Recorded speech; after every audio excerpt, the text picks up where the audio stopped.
Yes, the problems are being solved, right? Then you have finally the resolution, where the outcome of the story is revealed. So everything is clear. All of this is clear. Are you sure? Well then, since all of you are very knowledgeable when it comes to the elements of the plot, I am going to ask you to help me in plotting a fairy tale, Cinderella. Do we all know about Cinderella? What do we recall about Cinderella? Real quick. Her shoe. John Lee recalls her shoe. And I think that's the most memorable part of that story, right? The shoe. Elma recalls the stepsisters. Were they sweet sisters? No, they were very mean sisters. Okay, Stephanie recalls the godmother who was nurturing and caring. Was she, Stephanie? Yes, she was? Yes, the godmother was very nurturing, caring, and she brings hope to Cinderella. Who else do we recall? Alicia? Who do you recall, Alicia? The prince. The prince, Prince Charming. Very handsome, isn't he, Alicia? Okay. Now, in order for you to help me, I am going to have you work together. So let's quickly and silently get into our teams. Remember, I want 1 here, 2 over there, 3 in that corner, 4, and then 5 will be in the middle. Carefully.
Cinderella. It is a fairy tale. So I'm going to give you a copy and then we're going to be reading it. And I want each person in the group to pay attention. Because remember, you can also win points if your team does good at the activity. What we're going to do is, I am going to give you a little strip of paper. And on that paper, you are going to have some information regarding the story. And you are going to determine within your group whether that information belongs in the exposition, the rising action, the climax, the falling action, or it is the resolution. Now remember, you told me that you are fully knowledgeable on the elements of plot. So each group should be able to get their information in the right place.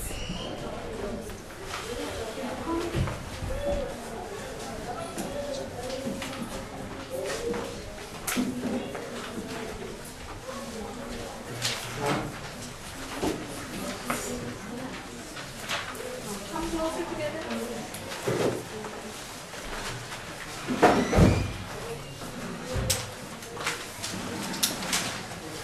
Okay, we have enough papers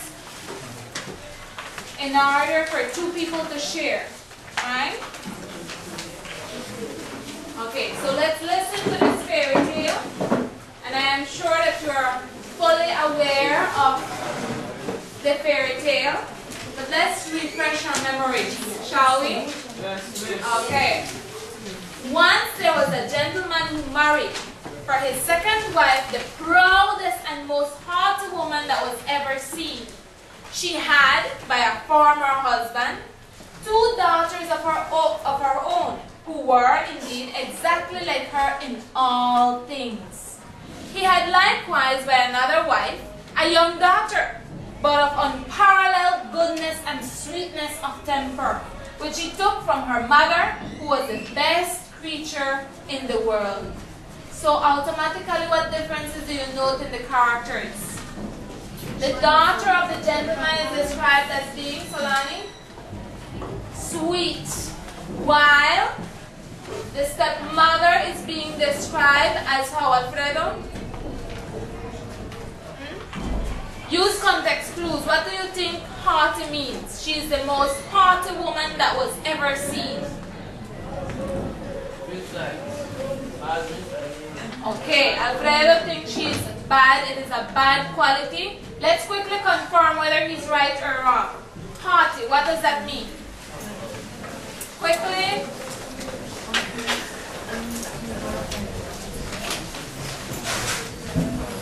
Who has it first? Haughty. Okay, Elma? Scornfully and Condescending? proud. Okay. Scornful. Is that what it said? Scornfully, condescending, proud. Do we know what condescending means though? Okay, who has a clearer definition? Leonardo? Proud and unfriendly. Good. What do you have, Stefan? Expressing arrogance. Having or expressing arrogance. Okay, those definitions are clear. So, contrary to the daughter who is very sweet and good, the stepmother is proud and what else? Unfriendly. Okay, let's continue. So, what is a problem that is being developed here? What is happening, Alicia? Treat her like a maid. Okay, they're treating her like a maid. So before they got married, yes, Roberto? Favoritism. Very good. Bullying as well. You see the little things coming up? Okay. The poor girl bore all patiently and dared not tell her father, who would have rattled her off, for his wife governed him entirely.